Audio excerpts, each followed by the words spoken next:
ठीक है, या फिर आपने कॉन्स्ट वर्ड सुना होगा, कीवर्ड होता है ये कॉन्स्ट। इसका क्या मतलब है?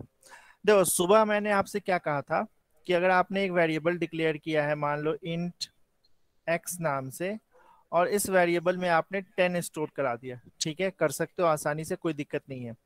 फिर मैंने ये भी कहा था कि ये जो 10 होता है वो इसका इनिशियल वैल्यू है, बाद में चाहो तो इस 10 को आप चेंज कर सकते हो। जैसे मान लो एक दूसरा वेरिएबल है इंट वाई, और उसकी वैल्यू है 20, और आपने x के अंदर y वेरिएबल की वैल्यू असाइन कर दी, तो इस लाइन से क्या होगा? y की वैल्यू थी 20, x की वैल्यू थी 10, आपने y की वैल्यू असाइन कर दिया x में, तो ये 20 चला जाएगा 10 में, यानी x की वैल्यू जो पहले 10 था वो अब अपडेट होके 20 हो गया। यानी कि आपने जो इनिशियली x की वैल्यू रखी थी वो अपडेट हो गया, चेंज हो गया। कई बार ऐसा होता है कि हम नहीं चाहते कि हमारा वेरिएबल का जो डेटा हमने बनाया है, जो इनिशियल वैल्यू दिया है, वो बदले। ठीक है, मान लो जैसे कि आपने कोई प्रोग्राम बनाया है जिसमें ग्रेविटी का कुछ टर्म यूज होता है, तो ग्रेविटी हमें मालूम है कितना होता है, 9.8, न्यूमेरिकल वैल्यू 9.8 है। तो मैं ये इंश्योर करना चाहूंगा कि मेरे प्रोग्राम के ड्यूरेशन में कभी भी ऐसा ना हो, गलती से बाय मिस्टेक, कि मेरा वो ग्रेविटी वाला वैल्यू ही चेंज हो जाए, 9.8 की जगह कुछ और हो जाए। ऐसा हो सकता है, अक्सर हम लोग प्रोग्राम लिखते हैं तो कई बार किसी कारण से वो बदल सकता है। तो अगर आपको ऐसा करना है कि आप अपने वेरिएबल की वैल्यू को बिल्कुल चेंज करना अलाउड नहीं करोगे, ठीक है, उसके लिए आप क्या कर सकते हो, कॉन्स्ट कीवर्ड यूज कर सकते हो। जैसे यहाँ एक एग्जांपल लिखा है, मैंने एक वेरिएबल बनाया जिसका नाम है पाथ विड्थ, इसका डेटा टाइप है इंट, उसमें वैल्यू मैंने दिया है 100, लेकिन मैं चाहता हूं कि ये 100 जो है वो हमेशा फिक्स्ड हो जाए, 100 से कभी किसी कारण से वो 200 या 50 ना हो, ठीक है, ये वैल्यू बदले ना। तो मुझे यूज करना होगा कॉन्स्ट। कहाँ? इस डेटा टाइप के पहले। इससे क्या होगा कि ये जो पाथ विड्थ नाम का वेरिएबल बना, उसके अंदर जो डेटा है ये फिक्स्ड हो गया, ये अब किसी भी कीमत पे चेंज नहीं होगा। ठीक है, ये नॉर्मल वेरिएबल ही है, पाथ विड्थ एक नॉर्मल वेरिएबल ही है, लेकिन इसमें बस एक प्रॉपर्टी ऐड हो गई, वो ये कि आप इसके वैल्यू को बाद में चेंज मॉडिफाई नहीं कर सकते। ठीक है, आई बात समझ में? चलो आगे बढ़ते हैं।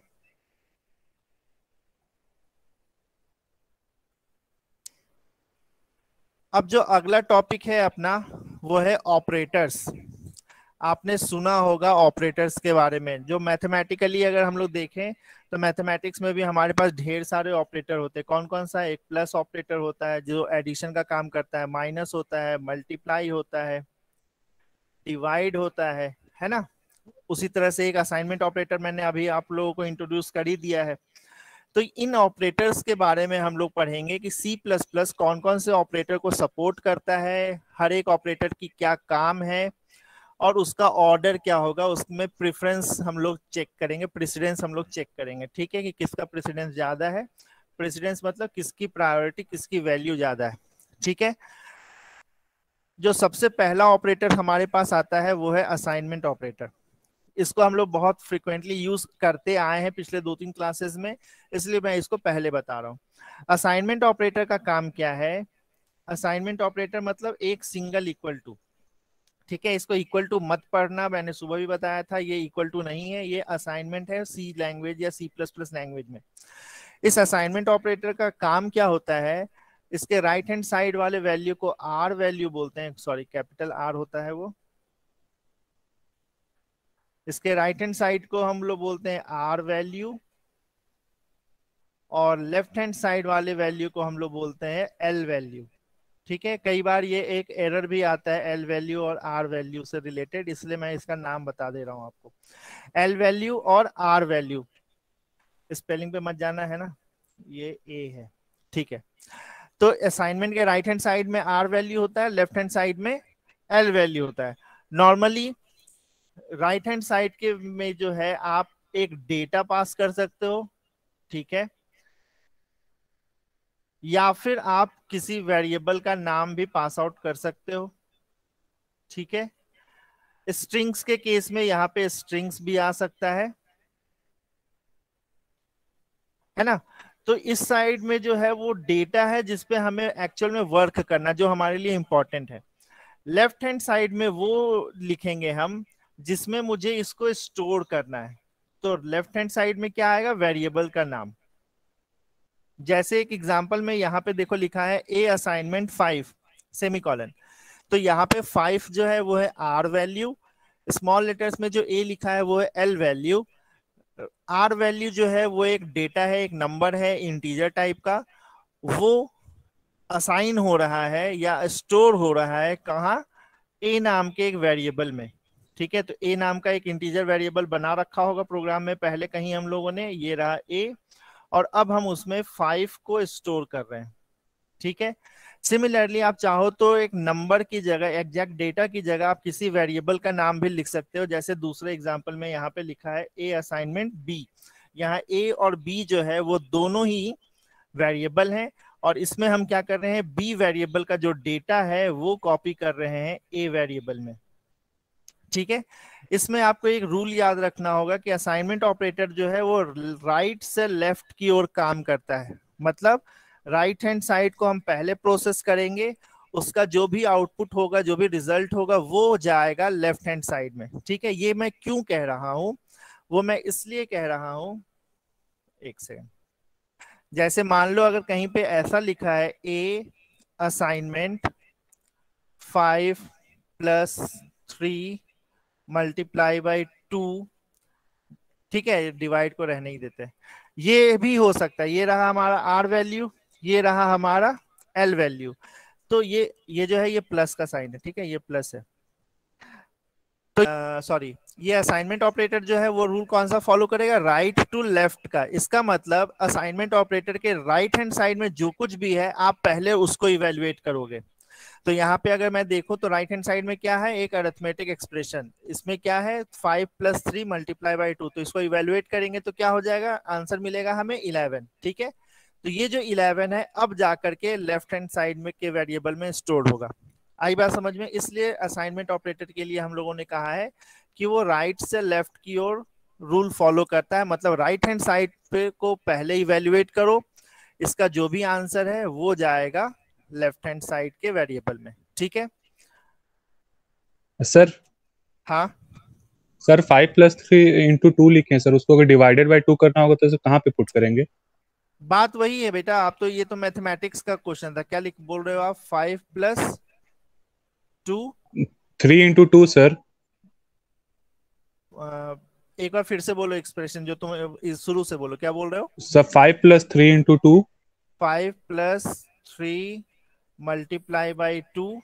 अब सर अगर होल को 2 से डिवाइड करना होगा सर तो कहाँ पे पुट करेंगे? अगर आपको ओवरऑल होल से डिवाइड करना है तो यहाँ ब्रैकेट लगाओगे मैथमेटिक्स की तरह और डिवाइड कर दोगे 2 से। ये सर कंपाइलर में सर नहीं लेता है सर, इसलिए दिक्कत। नहीं नहीं, ले लेगा बेटा, कहाँ आप दिखाना वो स्क्रीन जहाँ पे एरर आ रहा होगा, वो एरर यस किसी सर। और कारण से आ रहा होगा तो आप मुझे बताना, मैं सॉल्व करवा दूंगा, आपको प्रॉब्लम नहीं है। ठीक है, आप यस सर। ब्रैकेट लगा सकते हो मैथमेटिक्स में जैसे लगाते तो वैसे ही। Yes sir. ठीक है, तो ये समझ में आ गया होगा ये कौन सा रूल फॉलो करता है, राइट से लेफ्ट रूल। राइट से लेफ्ट रूल का मतलब है सबसे पहले राइट हैंड साइड को सॉल्व करो, राइट हैंड साइड को इवेल्युएट करो, देन आप उसको लेफ्ट हैंड साइड में पुट अप करोगे। देखो मैंने जो अभी एल वैल्यू आर वैल्यू बोला था वो यहाँ पे भी लिखा है, ए जो है वो है एल वैल्यू और बी जो है वो है आर वैल्यू। ये रहा एल वैल्यू और ये है आर वैल्यू। ठीक है, आप प्रोग्राम से भी देख सकते हो, एक एग्जांपल यहाँ पे लिखा हुआ है, एक प्रोग्राम बनाया, हेडर फाइल ऐड किया, नेम स्पेस लिखा, मेन स्टार्ट किया। कोई सा भी प्रोग्राम आप C++ में लिखोगे वो मेन से ही स्टार्ट होता है, चाहे उसमें कितने भी फंक्शन क्यों ना हो। मेन फंक्शन में गए, 2 वेरिएबल बना है तो मेमोरी मिल गई होगी, इस ए को एक मेमोरी मिल गई होगी, एक दूसरी मेमोरी बी के लिए मिली होगी। ये रहा ए और ये रहा बी। ठीक है, फिर हमने क्या करा, ए में असाइनमेंट किया है 10। स्टार्टिंग में जब डिक्लेयर किया था तब नहीं मालूम था कि ए में क्या है, लेकिन जैसे ही आपने असाइनमेंट ये वाला स्टेटमेंट चलाया तो अब इस ए के अंदर 10 आकर स्टोर्ड हो गया। फिर दूसरी लाइन में बी असाइनमेंट 4, इसका मतलब बी में 4 आकर के स्टोर हो गया। देखो मैं यहाँ 10 और 4 नंबर्स में लिख रहा हूँ, लेकिन आपको सबको पता होगा कि ये नंबर्स में नहीं जाता, ये बाइनरी फॉर्म में जाता है ना। तो मैं बार बार आपसे नहीं बोल सकता कि ये 10 जो है बाइनरी फॉर्म में है, और बाइनरी फॉर्म में भी 32 बिट्स में है या 8 बिट्स में, ये अंडरस्टूड बात है, ठीक है। अब जो थर्ड स्टेटमेंट यहाँ लिखा है वो लिखा है ए असाइनमेंट बी, ठीक है। अब ए असाइनमेंट बी जो थर्ड स्टेटमेंट है, इसका क्या मतलब है? इसका मतलब है कि पहले मुझे राइट हैंड साइड को सॉल्व करना है। राइट हैंड साइड में क्या है? बी। ये कह रहा है कि बी की वैल्यू को आप ए में असाइन कर दो। तो बी की वैल्यू देखो क्या है? 4। ए में पहले क्या था? 10। अब ये कह रहा है कि ये जो बी की वैल्यू है 4, उसको आप ए में असाइन कर दो, तो ए की नई वैल्यू क्या हो जाएगी? 4, ठीक है। बी में कोई चेंज नहीं हुआ, बी अभी भी 4 ही है, कॉपी हुआ है वैल्यू। ए की वैल्यू 10 की जगह अब हो गई 4। अब जब आपने अगला लाइन लिखा यहाँ पे कि बी असाइनमेंट 7, तब जाकर के बी की वैल्यू 4 की जगह अब 7 हो जाएगी। फॉर एग्जाम्पल मान लो अगर यहाँ पे मैंने ये लाइन नहीं लिखा होता, ये वाला स्टेटमेंट यहाँ नहीं होता, ठीक है, ये स्टेटमेंट यहाँ पे नहीं है मान लो, तो क्या हो रहा है? बी की वैल्यू अभी भी 4 रहेगी, लेकिन 10 की ए की वैल्यू 10 से 4 हो जाएगी। लेकिन क्योंकि मैंने यहाँ पे बी को भी अपडेट कर दिया, इस कारण से बी की वैल्यू 4 से बदल के 7 हो गई। फिर मैंने सी आउट और सी इन से ए और बी की वैल्यू प्रिंट आउट कराया है। तो देखो ए की वैल्यू है 4, देखो मैंने भी बनाया, 4 आ चुका था। और बी की वैल्यू है 7, देखो बी की वैल्यू 7 मैंने अपडेट कर दिया था। तो ये ऐसे वर्क करता है। आई गेस ये समझ में आ गया होगा। असाइनमेंट ऑपरेटर में ऐसा कुछ खास है नहीं बताने लायक। आगे चलते हैं। अब देखो असाइनमेंट ऑपरेटर में अभी एक बता चुका हूं ऑलरेडी, लेकिन फिर एग्जांपल आया तो मैं फिर से बता दूं। आप ऐसा भी कर सकते हो, एक अरिथमेटिक एक्सप्रेशन यहाँ पे है और फिर असाइनमेंट ऑपरेटर, फिर ए। चलो इसको मैं अलग से थोड़ा सा समझाता हूँ, ठीक है। ये क्या लिखा हुआ है? ए असाइनमेंट 2 प्लस ब्रैकेट के अंदर बी असाइनमेंट 5। ये जो स्टेटमेंट लिखा हुआ है यहाँ पे आपको दिख रहा होगा कि टोटल मैंने 2 बार असाइनमेंट ऑपरेटर यूज किया है, ठीक है। अब देखो, अब इसमें क्या करेंगे हम? अगर मैं आपसे ये बोलूं कि सबसे पहले ये वाला असाइनमेंट सॉल्व होगा, तो क्या वो पॉसिबल है? ए की क्या वैल्यू होगी? ए में मैं क्या पुट करूं? 2 तो ठीक है, समझ में आया, प्लस बी का साइन भी समझ में आया। तो 2 में मुझे कुछ ऐड करना है, क्या ऐड करना है? तो ये जो है असाइनमेंट ऑपरेटर, यहाँ पे जो मुझे याद करना होगा, राइट टू लेफ्ट रूल को। यानी कि आपके एक्सप्रेशन में, आपके स्टेटमेंट में जो सबसे राइट मोस्ट है, आप सबसे पहले उसको सॉल्व करोगे, ठीक है। इसका मतलब ये जो स्टेटमेंट लिखा है, ये इनडायरेक्टली ये स्टेटमेंट है। ये दो स्टेटमेंट को कंबाइन करके लिखा गया है। सबसे पहले मैंने लिखा है बी असाइनमेंट 5, और देन मैंने लिखा है ए असाइनमेंट 2 प्लस बी, ठीक है। इन दोनों को कंबाइंड करके मैंने यहां पे लिख रखा है। इस स्टेटमेंट को अगर आप ब्रेकआउट करोगे तो उसका मतलब यही है कि सबसे पहले आप बी असाइनमेंट 5 करो, यानी 5 की वैल्यू को बी में कॉपी कर दिया, 5 वैल्यू को बी में कॉपी कर दिया। देन आपने सेकंड स्टेटमेंट में लिखा है 2 प्लस बी। ध्यान देना बच्चे, यहाँ पे 2 प्लस 5 सोच लेते हैं, नहीं 2 प्लस 5 नहीं है, वेरिएबल का नाम है, 2 प्लस बी है, ठीक है। देखो वही चीजें मैंने यहाँ पे नोट्स में भी वही चीज लिखी हुई होगी। ये जो स्टेटमेंट है यहाँ पे, इसका मतलब है आपने सबसे पहले 5 असाइन किया बी में, देन आपने उसको लिखा है ए असाइनमेंट 2 प्लस बी, यहाँ बी आया है, ठीक है। सिमिलरली आप ये वाला वैल्यू को भी देख सकते हो। ये वैल्यू जो है यहाँ पे 3 असाइनमेंट ऑपरेटर मैंने यूज कर लिया है। इसका क्या मतलब? चलो इसको भी अलग से स्क्रीन पे बताता हूँ। लिखा हुआ है ए असाइनमेंट बी असाइनमेंट सी असाइनमेंट, एक वैल्यू है, वो वैल्यू शायद 5 थी, हाँ 5 है। तो इसका क्या मतलब है? ये एक्चुअल में 3 स्टेटमेंट्स को मर्ज करके एक बार में लिखा गया। अगर मैं इसका इक्विवेलेंट बताने की कोशिश करूं तो ये राइट से लेफ्ट की ओर सॉल्व होगा। राइट से लेफ्ट की ओर सॉल्व होना मतलब सबसे पहले लिखा है सी असाइनमेंट 5, देन लिखा है बी असाइनमेंट सी, और उसके बाद लिखा है ए असाइनमेंट बी, ठीक है। इन तीनों को मर्ज करके यहाँ पे एक स्टेटमेंट में लिखा हुआ है, ठीक है। चलिए आगे बढ़ते हैं। जो नेक्स्ट ऑपरेटर अपने पास है वो है अरिथमेटिक ऑपरेटर। इससे आप लोग फैमिलियर हो बचपन से ही, हमारे पास अरिथमेटिक ऑपरेटर्स हम लोग बचपन से ही पढ़ते आए हैं। थोड़ा सा माइन्यूट चेंजेस है यहाँ पे, वो मैं आपको बता देता हूँ। प्लस साइन से आप लोग फैमिलियर हो, इसका काम क्या है, दो नंबर्स को ऐड करना। सब्सट्रैक्शन वाले साइन से भी आप फैमिलियर हो, इसका काम क्या है, पहले नंबर से सेकंड नंबर को माइनस करना, मतलब पहले नंबर में से आप सेकंड नंबर माइनस कर दीजिए। मल्टीप्लाई से भी आप फैमिलियर हो, इसका मतलब है इसके लेफ्ट में और इसके राइट में जो दो नंबर्स लिखे हैं उन दोनों का प्रोडक्ट निकालना। डिवीजन में कहानी थोड़ी सी चेंज हो जाती है। हम सब लोगों ने बचपन में ये पढ़ा था कि ये डिवीजन का साइन होता है, ठीक है। एग्जाम्पल के लिए मैं बताऊं तो 5 डिवीजन 2 अगर मैथमेटिक्स में लिखा हुआ है तो आप इसका आंसर बताओगे 2.5, ठीक है। लेकिन जैसे ही आप प्रोग्रामिंग में आते हो तो आपको ये याद रखना चाहिए कि प्रोग्रामिंग में इंटीजर अलग होता है और फ्लोट अलग होता है, ठीक है। चलो इसको मैं 5/2 से डायरेक्टली नहीं बताता हूं, इसको मैं थोड़ा सा ट्विस्ट करता हूं। ऐसा है कि मैंने यहाँ दो इंटीजर डिक्लेयर कर रखा है, इंट ए। दो इंटीजर एक साथ मैं ए कॉमा लगा के कर सकता हूँ, ये कॉमा भी एक ऑपरेटर है, ठीक है। दो वेरिएबल डिक्लेयर कर रखा है ए और बी, फिर मैंने ए के अंदर 5 असाइन कर दिया, कर सकता हूँ। बी के अंदर मैंने 2 असाइन कर दिया। देन मैंने सी आउट वाला स्टेटमेंट लिखा होगा, वो पूरा स्टेटमेंट मैं नहीं लिख रहा हूँ, मेरा मेन पर्पस जो है मैं सिर्फ वो बता रहा हूँ। सी आउट वाले स्टेटमेंट में मैंने क्या लिखा है, ए डिवाइडेड बाई बी। अब देखो, अगर आप इसको नंबर से चेंज करने की कोशिश करोगे तो नंबर्स के हिसाब से अगर आप देखते हो तो ए में क्या है स्टोर्ड है 5 और बी में क्या है स्टोर्ड है 2, यानी 5/2 है। मैथमेटिक्स के अकॉर्डिंग इसका आंसर आना चाहिए था 2.5। लेकिन ये ए और बी दोनों का डिक्लेरेशन किस टाइप का किया हुआ है, इन दोनों का डिक्लेरेशन जो है वो इंटीजर टाइप का है, यानी इसका जो रिजल्ट आएगा वो भी इंटीजर ही होना चाहिए, है ना। इसी वजह से प्रोग्रामिंग में अगर मुझे डिवाइड करना है और मैंने ये वाला सिंबल यूज किया जो मैथमेटिक्स में भी डिवाइड के लिए करते हो, तो उस केस में 5/2 का आंसर 2.5 नहीं आएगा, बल्कि 2.5 नहीं आएगा, बल्कि क्या आएगा, इसका आंसर आएगा सिर्फ 2, ठीक है।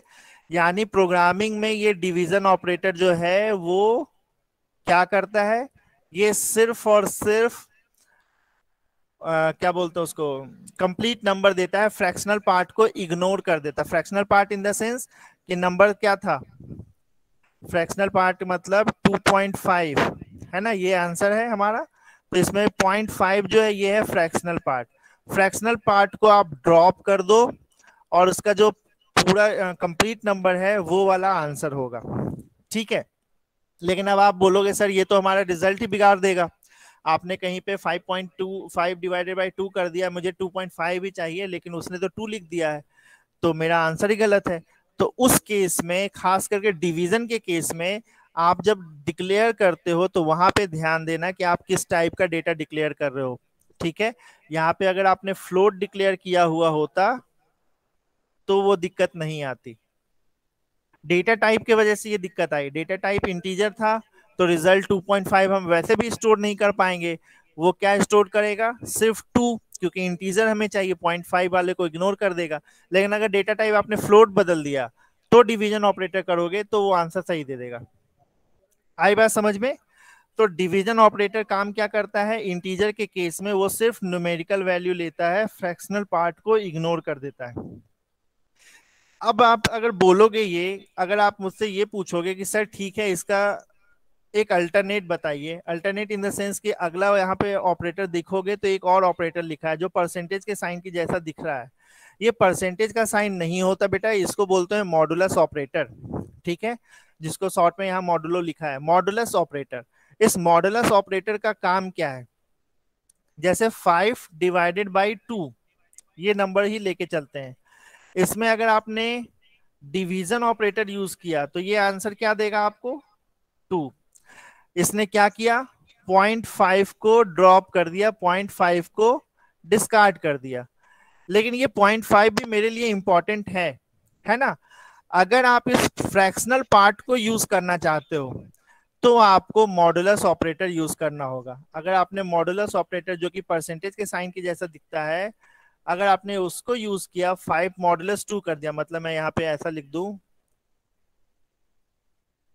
अगर मैं आपको ऐसा बताऊं कि आपने आंसर लिखा है 5 मॉडुलस 2, तो ये परसेंटेज नहीं निकाल के देगा, बल्कि ये आंसर आपको करेगा 0.5। ठीक है, 0.5 भी नहीं करता एक्चुअल में, वो 0.5 को किस फॉर्म में लिखता है, सॉरी, उस 0.5 को वो कैसे लिखता है, अगर आपने 5 मॉडुलस 2 किया है तो ये आंसर देगा आपको 1। एक्चुअल में इस मॉडुलस ऑपरेटर का मतलब ये होता है कि अगर आपने 5 को 2 से डिवाइड किया हुआ होता तो रिमाइंडर कितना आएगा, ये जो है ये रिमाइंडर प्रोवाइड करता है। डिवीजन में दो चीजें होती है ना, रिमाइंडर होता है और कोसेंट होता है। तो कोसेंट कौन दे रहा है, डिवाइड का साइन, और उसका रिमाइंडर क्या दे रहा है, मॉडुलस का साइन। तो इसको डिवाइड करते तो क्या होता है, यहाँ 2 लिखते हैं, यहाँ पे 4 आता, और यहाँ पे डिवीजन में रिमाइंडर बचता 1। तो अगर मुझे ये 2 चाहिए तो मुझे डिवाइड ऑपरेटर यूज करना होगा, अगर मुझे ये 1 चाहिए तो मॉडुलस ऑपरेटर यूज करना होगा। कुछ नंबर ऐसे भी होते हैं जो एग्जैक्टली डिविजिबल हो जाते हैं, उस केस में अगर आप मॉडुलस ऑपरेटर यूज करोगे तो नंबर क्या मिलेगा, 0। डिविजिबल अगर नहीं हो रहा है कंप्लीट, और रिमाइंडर अगर बन रहा है, रिमाइंडर अगर बच रहा है, मॉडुलस ऑपरेटर यूज करोगे तो फिर वो रिमाइंडर आपको मिलेगा। तो प्रोग्रामिंग में थोड़ा सा अपने को यहाँ पे ध्यान देना होता है, बाकी अरिथमेटिक ऑपरेटर्स तो सही हैं।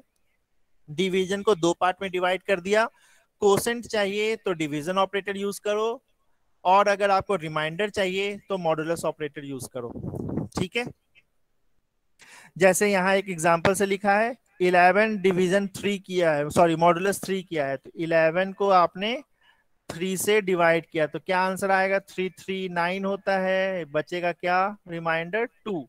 तो ये जो 2 आया है वो एज ए आंसर आपको मिलेगा। ठीक है, since 2 is the remainder from dividing 11 between 3। ठीक है, 11 और 3 के डिवीजन में 2 रिमाइंडर बचता है, और मॉडुलस ऑपरेटर रिमाइंडर के लिए ही यूज करते हैं। ठीक है, आगे बढ़ते हैं।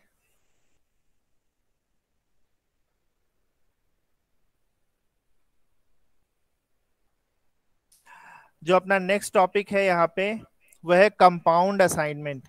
अभी असाइनमेंट ऑपरेटर आपने पढ़ा, एक सिंगल इक्वल टू, लेकिन यहाँ पे देखो जो एग्जांपल दिखा है वो इसमें बहुत सारी चीजें, plus equal to, minus equal to, multiply, divide, modulus, greater than, lesser than, and, और एक्सॉर, नॉट, सब है ना। इसका काम क्या है, ये क्या है वो मैं बता रहा हूँ। आपने नोटिस किया होगा कई बार प्रोग्रामिंग में कहीं कहीं आपको ऐसा लिखा आता है ए असाइनमेंट A+2। ठीक है, ऐसा लिखा हुआ देखा होगा आपने प्रोग्रामिंग में कई बार, अगर यूज किया है तो, पढ़ा है तो।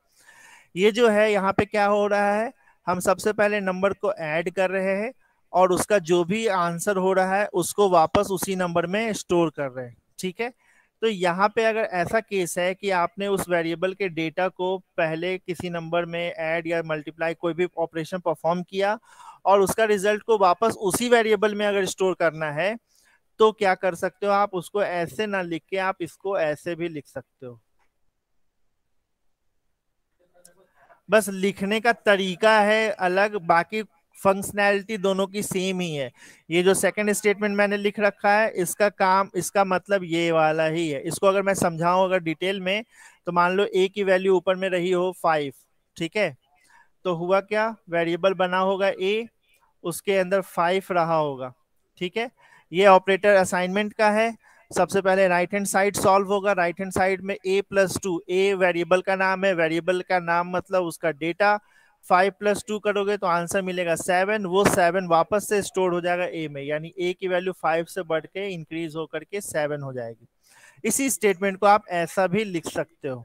ठीक है, सिमिलरली आपने देखा होगा जब फॉर लूप पढ़ते हो तो वहां पे आपको इंक्रीज और डिक्रीज स्टेटमेंट में दिखता है I++,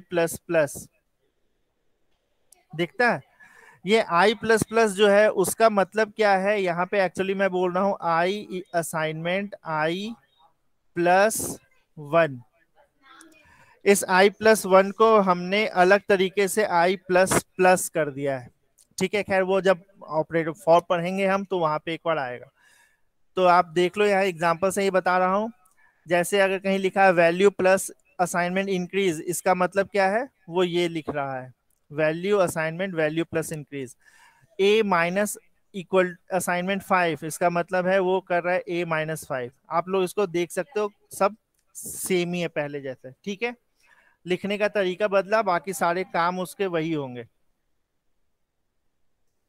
यहां से एग्जांपल में देखो, ए की वैल्यू असाइन ए डिक्लेयर किया, बी डिक्लेयर किया, बी को इनिशियलाइज कर दिया, फिर ए को इनिशियलाइज किया बी की वैल्यू से, फिर लिखा है ए प्लस असाइनमेंट 2। इसका मतलब क्या है, मैं लिख रहा हूं ए असाइनमेंट ए प्लस 2। ठीक है, जो कि यहाँ पे लिखा हुआ। तो चाहे तो आप ये लिखो, चाहे तो आप ये लिखो, दोनों का मतलब एक ही है। ठीक है, अब आ जाओ अगले टर्म पे, जो अभी मैं थोड़ा सा इसको बता चुका था।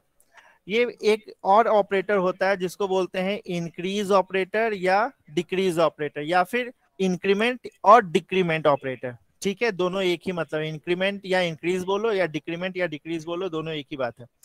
ये क्या है, इंक्रीमेंट ऑपरेटर और डिक्रीमेंट ऑपरेटर। यहाँ पे आपको एक एग्जांपल दिख भी रहा होगा, सी प्लस प्लस। आप लोगों ने इतने दिनों से सी प्लस प्लस पढ़ा, तो हम क्या बोलते हैं, सी प्लस प्लस। ये प्लस प्लस क्यों लगाया, इसका नाम कुछ और भी तो दे सकते थे, ऐसे भी तो लिख सकते थे, सी प्लस प्लस, ये भी तो हो सकता था। या जैसे मैंने सी एक लैंग्वेज का नाम लिख रखा, तो मुझे दूसरा कोई नया लैंग्वेज बनाना था, तो मैं उसका नाम डी रख सकता था, या जेड रख सकता था, कुछ भी रख सकता था। इसका नाम सी प्लस प्लस ही क्यों रखा, इसका नाम सी प्लस प्लस इसलिए रखा क्योंकि अगर मेरे को कहीं पे लिखा होता है आई प्लस प्लस, तो इसका क्या मतलब होता है, इसका मतलब होता है आई असाइनमेंट आई प्लस 1, यानी कि आई की वैल्यू में 1 ऐड करना। ठीक है, सी लैंग्वेज के केस में सी प्लस प्लस का मतलब क्या है कि हमारे पास सी की तो प्रॉपर्टीज है ही, हमने उसमें +1 एक लेवल आगे बढ़े हैं, उसको और थोड़ा सा एडवांस किया है। इस कारण से इसका नाम है C plus plus. C plus plus मतलब सी तो था ही, सी है ही, लेकिन सी के अलावा भी कुछ एक्स्ट्रा है उसमें। ठीक है, इस कारण से इसका नाम है सी प्लस प्लस। दूसरा ऑपरेटर देखो, यहाँ पे क्या लिखा है, इसी चीज को मैं क्या ऐसे भी लिख सकता था, सी प्लस असाइनमेंट 1। इसका क्या मतलब है, सी इक्वल टू सी प्लस 1। ठीक है, और कभी भी सी प्लस 1 जब भी आप +1 से करते हो, तो उसको आप 2 बार प्लस प्लस सिंबल से भी रिप्लेस कर सकते हो। आई बात समझ में? मैं एक बार फिर से बता दे रहा हूं। देखो, अभी हम लोगों ने थोड़ी देर पहले पढ़ा था प्लस और असाइनमेंट ऑपरेटर को। इसका क्या मतलब होता है, अगर कहीं लिखा हुआ है ए असाइनमेंट ए प्लस 2, तो आप इसको ए प्लस असाइनमेंट 2 ऐसा लिख सकते हो। ठीक है, सिमिलरली अगर कहीं पे लिखा है बी असाइनमेंट बी प्लस 1, तो आप इसको क्या लिख सकते हो, बी प्लस असाइनमेंट 1। और +1 के केस में अगर आप 1 ऐड कर रहे हो, सिर्फ और सिर्फ 1 ऐड कर रहे हो, तो आप बी प्लस असाइनमेंट 1 की जगह ये भी लिख सकते हो, बी प्लस प्लस। ये जो प्लस प्लस का मतलब होता है, इसका मतलब ही होता है कि हम सिर्फ और सिर्फ 1 ऐड कर रहे हैं उसमें, सिर्फ 1। यहाँ पे आप इसको ए प्लस प्लस नहीं लिख सकते, आप इसको ए प्लस प्लस नहीं लिख सकते। क्यों? क्योंकि यहाँ हम इंक्रीज जो कर रहे हैं वो 2 से इंक्रीज कर रहे हैं, लेकिन यहाँ पे हम 1 से इंक्रीज कर रहे हैं, इस कारण से इसको हम प्लस प्लस ऑपरेटर से भी यूज कर सकते हैं। सिमिलरली माइनस माइनस ऑपरेटर भी होता है। माइनस माइनस ऑपरेटर मतलब आप डिक्रीज कर रहे हो, वो भी सिर्फ और सिर्फ 1 से। ठीक है, आई बात समझ में? तो ये था अपना इंक्रीज और डिक्रीज ऑपरेटर।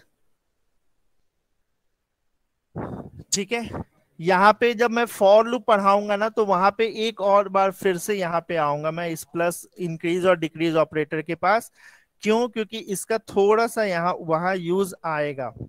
जैसे आपने नोटिस किया होगा, मैं बस इंट्रोड्यूस कर दे रहा हूँ, डिटेल में नहीं जाऊंगा अभी। आपने देखा होगा कई बार ए प्लस प्लस लिखा हुआ, और कहीं कहीं आपने देखा होगा प्लस प्लस ए लिखा हुआ। ये दोनों क्या है, इसके बारे में मैं जब फॉर लूप पढ़ाऊंगा आपको तो उस वक्त फिर से आऊंगा इंक्रीज और डिक्रीज में, तो वहां पे ये क्लियर कर दूंगा कि ये दोनों क्या है और इनमें क्या डिफरेंस है। ठीक है। अब देखो जो नेक्स्ट अगला ऑपरेटर है अपने पास वो है रिलेशनल ऑपरेटर। रिलेशनल ऑपरेटर के बारे में आप सबको पहले से ही पता है। हाँ ठीक है। रिलेशनल ऑपरेटर के बारे में आप सबको पहले से ही पता है। रिलेशनल ऑपरेटर कौन कौन से होते हैं? एक होता है ग्रेटर देन, एक होता है लेसर देन, एक होता है greater than equal to, mathematically बोल रहा हूँ, ठीक है। दूस और क्या होता है? लेसर देन इक्वल टू, और एक होता है इक्वल टू, मैथमेटिकली। इसी चीज को अगर प्रोग्राम में आप कन्वर्ट करोगे तो ये तो सही है पहले जैसा ही, ये भी सही है। ये दो सिंबल एक साथ नहीं लिख सकते हम, इसको हम लिखते कैसे हैं? ऐसे, और बगल में इक्वल टू का साइन। इस सिंबल को कैसे लिखते हैं? ऐसे। ठीक है। ये जो इक्वालिटी है, ये वाला सिंबल ध्यान से अगर देखोगे आप, तो ये वाला सिंबल को हमने ऑलरेडी यूज कर लिया है। कैसे? इसको हमने यूज कर लिया है एज ए असाइनमेंट ऑपरेटर। लेकिन मुझे सच में इक्वल वाला सॉल्व करना था। सच में इक्वल मतलब LHS is equal to RHS, इस तरह से मुझे लिखना है। तो क्या करूं? अगर मैंने LHS इक्वल टू सिंगल लगा के RHS लिखा है, इसका तो मतलब हो जाएगा कि राइट हैंड साइड की वैल्यू को लेफ्ट हैंड साइड में पुट कर दो। लेकिन मुझे इक्वालिटी दिखाना है, तो वैसे केस में अगर मुझे इक्वालिटी दिखाना है तो फिर मुझे यूज करना होता है दो बार इक्वल टू। ठीक है। यानी LHS इक्वल टू RHS जो मैथमेटिक्स में सॉल्व करते थे, उसको अगर प्रोग्रामिंग में लिखना चाहो तो आपको लिखना होगा LHS दो बार इक्वल टू का साइन RHS। ठीक है। तो ये दो बार जो होता है उसको बोलते हैं इक्वालिटी, और एक बार जो होता है उसको बोलते हैं असाइनमेंट। बाकी रिलेशनशिप के बारे में आप लोग पहले से ही जानते हो। ठीक है।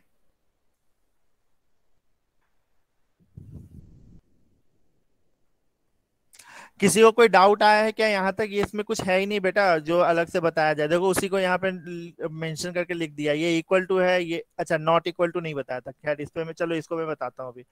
अगर मुझे ये लिखना हो मैथ में कि ए जो है वो बी के बराबर नहीं है, तो मैं कैसे लिखता था? ऐसे, मैथमेटिक्स में। इसी चीज को अगर आपको प्रोग्रामिंग में लिखना है तो आप लिखोगे ए एक्सक्लामेशन का sign single equal to B. ये होता है, इसका मतलब होता है नॉट इक्वल टू। ठीक है। ये ग्रेटर देन है, ये लेसर देन है, ये ग्रेटर देन और इक्वल टू है, और ये लेसर देन और इक्वल टू है। ठीक है। चलिए अगले आगे बढ़ते हैं। Logical operators. लॉजिकल ऑपरेटर्स क्या होते हैं? लॉजिकल ऑपरेटर्स होते हैं, देखो आपको थोड़ी समय पहले भी, एक दिन क्लास के पहले भी हमने बताया था कि हमारे पास एक बूलियन डेटा टाइप होता है जिसका काम क्या है, या तो ट्रू या तो फॉल्स बताएगा, है ना। प्लस आपने एक सब्जेक्ट पढ़ रहे होंगे शायद इस बार, DCS नाम का, डिजिटल नाम का कोई सब्जेक्ट है क्या इस बार आप लोगों को? नो सर, वो कंप्यूटर साइंस वाला सर। है। चलो कोई बात नहीं, अगर इस बार नहीं है तो आगे मिलेगा आपको। आपने या तो 12th में तो जरूर पढ़ा होगा and gate, nor gate, XOR gate, इस तरह का चीजें यस सर, पढ़ा होगा ना। तो यस सर। वहां अगर फिजिक्स वो में सारी चीजें, वो सारी चीजें अगर आपको यूज फिजिक्स में करना है, पढ़ रखा है। हाँ पहले पढ़ रखा है, मेरा मकसद बस यही है कि आपने पहले पढ़ रखा है या एटलीस्ट सुना तो होगा ही। ठीक है। तो अगर आपको उस तरह की चीजें यूज करना है तो क्या करोगे? देखो नॉर्मली हम लोग सब्जेक्ट में, अगर थियोरेटिकली सब्जेक्ट में बोलते हैं तो एंड को कैसे लिखते हैं? AND एंड लिख देते थे, है ना। और को कैसे लिखते थे? OR और लिख देते थे। नैंड को कैसे लिखते थे? NAND लिख देते थे। नॉर को NOR, एक्सॉर को XOR, ऐसा लिख देते थे हम लोग। लेकिन ये प्रोग्रामिंग में अगर इसको यूज करना है तो क्या करोगे? प्रोग्रामिंग में अगर आपको यूज करना है तो आपको ऐसे लिखना पड़ेगा। जो सबसे पहला ऑपरेटर आता है एंड ऑपरेटर। ठीक है। एंड का काम क्या था? एक बार अगर मैं हल्का सा रिवाइज करूं तो इसका मतलब क्या है? दो नंबर A और B अगर दोनों की वैल्यू ट्रू होगी तो A एंड B ट्रू होता है। ठीक है। और इनमें से कोई एक भी फॉल्स अगर हुआ तो वो फॉल्स होगा। यही होता था ना, अगर ट्रुथ टेबल बनाने की याद करो, अगर पहले पढ़ा है तो ट्रुथ टेबल अगर बनाते हैं तो एंड के लिए क्या केस करते थे, दोनों ही ट्रू होंगे तभी जाकर के ये ट्रू होगा। या फिर इसको ऐसे भी बोल सकते थे, 0 और 1 के केस में बोले तो ये मल्टीप्लाई ऑपरेटर को बताता है। अगर दोनों साइड 0 है तो रिजल्ट 0 ही होगा, कोई एक नंबर भी 0 है तो उसका रिजल्ट 0 होगा। जब तक वो दोनों नंबर 1 नहीं होंगे तो हम आंसर 1 नहीं लिख सकते थे। तो ये वाला टास्क अगर आपको करना है तो उसके लिए फिर एंड ऑपरेटर आपको यूज करना होगा। एंड ऑपरेटर लिखते कैसे हैं, ये वाला सिंबल 2 बार, इस सिंबल को सी लैंग्वेज सीखे हुए बच्चे जानते होंगे एम्परसेंट के नाम से। ठीक है, ये एम्परसेंट वर्ड होता है, एम्परसेंट वो कहलाता है। तो 2 बार एम्परसेंट अगर आप लिखते हो तो आपका ये एंड ऑपरेटर बन जाता है। ठीक है, सिमिलरली अगर आपने 2 बार ये वाला सिंबल लगाया, ठीक है, ये सिंबल कहाँ मिलेगा आपको, आपको आपके कीबोर्ड में, मतलब जो कंप्यूटर डेस्कटॉप वाले कीबोर्ड होते हैं उस कीबोर्ड में इंटर की के आसपास मिल जाएगा ये वाला सिंबल। अगर ये सिंबल अगर आपने लगाया है तो वो कहलाता है और। ठीक है, और ऑपरेटर किसके जैसे बिहेव करता है, प्लस साइन के जैसे बिहेव करता है। ये सब आप लोगों ने उस सब्जेक्ट में पहले पढ़ रखा होगा। इसका क्या मतलब हुआ कि दोनों में से कोई एक भी अगर 1 है तो उसका रिजल्ट हो जाएगा 1। यही होता था ना उसका, अगर ट्रूथ टेबल याद हो तो, जैसे और का ट्रूथ टेबल यहाँ पे लिखा है। और में देखो दोनों में से कोई एक भी ट्रू है तो इसकी वैल्यू ट्रू हो जाएगी, ये ट्रू था तो भी हो गया, ये ट्रू है तो भी ट्रू हो गया। जब दोनों ही फॉल्स होंगे तो जाकर के उसका फॉल्स होगा वैल्यू। चलो इन दोनों को कॉमनली एक एग्जाम्पल से समझते हैं। अगर आपको ये वाली क्राइटेरिया चेक करनी है कि इसका रिजल्ट क्या आएगा, जैसे 5 डबल इक्वल टू 5, ये ट्रू होगी कंडीशन, ये इक्वालिटी है यानी लेफ्ट हैंड साइड में भी वैल्यू सेम है, राइट हैंड साइड के बराबर वैल्यू है दोनों साइड, यानी ये जो है वो ट्रू हो गया। सिमिलरली 3 ग्रेटर देन 6, ये कंडीशन अगर चेक करेंगे हम तो इसमें क्या कंडीशन मिलेगी हमें, फॉल्स। और ये ऑपरेटर कौन सा है, एंड, तो इन दोनों का रिजल्ट ओवरऑल क्या मिलेगा हमें, फॉल्स। समझ में आया, कंडीशन चेक किया हमने, पहला कंडीशन तो ट्रू है, दूसरा कंडीशन तो फॉल्स है, तो ओवरऑल इसका कंडीशन क्या होगा, फॉल्स। सिमिलरली अगले एग्जांपल से देखें तो इस कंडीशन को अगर हम चेक करते हैं तो ये कंडीशन क्या है, ट्रू। इस कंडीशन को चेक करते हैं तो क्या है, फॉल्स। ये वाला ऑपरेटर कौन सा है, और। तो इन दोनों में मैंने क्या बोला था, कोई एक भी ट्रू होगा तो रिजल्ट क्या आ जाएगा, ट्रू। अब आप बोलोगे सर ये सब आप क्यों पढ़ा रहे हो, ये एंड और। एक्चुअल में जब आगे आप लोग पढ़ोगे कंट्रोल स्टेटमेंट्स तो वहां पे आपको मिलेगा इफ की कंडीशन। तो ये जो कंडीशन हम लिखते हैं यहाँ पे ये अक्सर रिलेशनल कंडीशन होता है, और वहां पे हम एक से ज्यादा कंडीशन को भी चेक करने की जरूरत पड़ जाती है। तो उस केस में फिर हमें एंड ऑपरेटर या और ऑपरेटर की जरूरत पड़ती है। ठीक है, वो जब आएगा धीरे धीरे एक दो प्रोग्राम आप बनाओगे तो आपको और क्लियर होता चला जाएगा ये। ठीक है,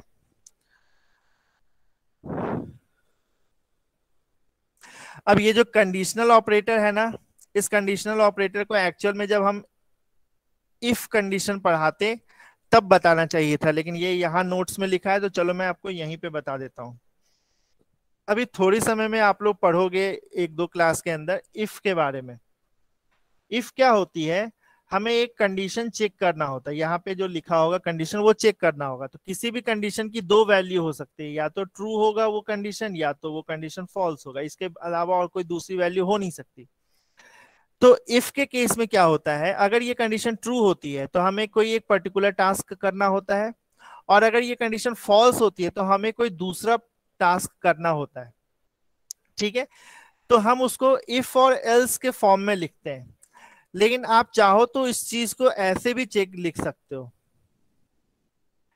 इफ के बिना यूज किए हुए। कैसे, आपने जैसे ये वाला एग्जांपल से समझाता हूं। एग्जांपल क्या लिखा है, 7 डबल इक्वल टू 5, यानी कि ये कंडीशन है। ठीक है, कंडीशनल ऑपरेटर इक्वालिटी। अगर ये कंडीशन सही होती है तो हमें प्रिंट करना है 4, और अगर ये कंडीशन फॉल्स होती है तो हमें प्रिंट करना है 3। ठीक है, तो ये कंडीशन एक्चुअल में क्या है, फॉल्स, तो इसका आंसर क्या आएगा, 3। आई बात समझ में, एक एग्जांपल से देख लो तो अच्छे से समझ में आ जाएगा।